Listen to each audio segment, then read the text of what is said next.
ഒരിക്കൽ ഒരാൾ തന്റെ മകളുടെ കൂടെ പാർക്കിൽ കളിച്ചുകൊണ്ടിരിക്കുകയായിരുന്നു. അപ്പോഴാണ് 3 വയസ്സുകാരിയായ ആ മകൾ ഒരു ആപ്പിൾ വിൽപ്പനക്കാരനെ കണ്ടത്. കണ്ട മാത്രയിൽ തനിക്ക് ആപ്പിൾ വേണമെന്ന് അച്ഛനോട് ആവശ്യപ്പെട്ടു. അപ്പോൾ അച്ഛന്റെ കയ്യിൽ ആകെ 2 ആപ്പിൾ വാങ്ങാനുള്ള പണം മാത്രമേ ഉണ്ടായിരുന്നുള്ളൂ. അച്ഛൻ അങ്ങനെ 2 ആപ്പിൾ വാങ്ങിയ മാത്രയിൽ തന്നെ കുട്ടി വേഗം വന്ന് ആ 2 ആപ്പിളുകളും കൈക്കലാക്കി. അച്ഛൻ വളരെ സ്നേഹത്തോടെ മോളെ എനിക്ക് എവിടെയാണ് ആപ്പിൾ എന്ന് ചോദിച്ചു. അത് കേട്ടു മാത്രയിൽ ആ കുട്ടി 2 ആപ്പിളുകളും കടിച്ചു. ഇത് കണ്ട അച്ഛന് വളരെ വിഷമമായി.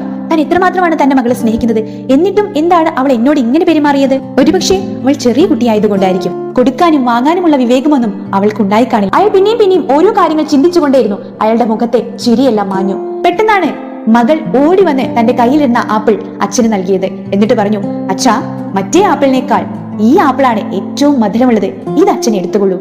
ഇത് കേട്ട മാത്രയിൽ അച്ഛന്റെ കണ്ണ് നിറഞ്ഞു. അച്ഛനൊന്നും പറയാനുണ്ടായിരുന്നില്ല. തന്റെ മകളെ താൻ എത്രമാത്രം തെറ്റിദ്ധരിച്ചു എന്ന് അദ്ദേഹം ആലോചിച്ച് പശ്ചാത്തപിച്ചു.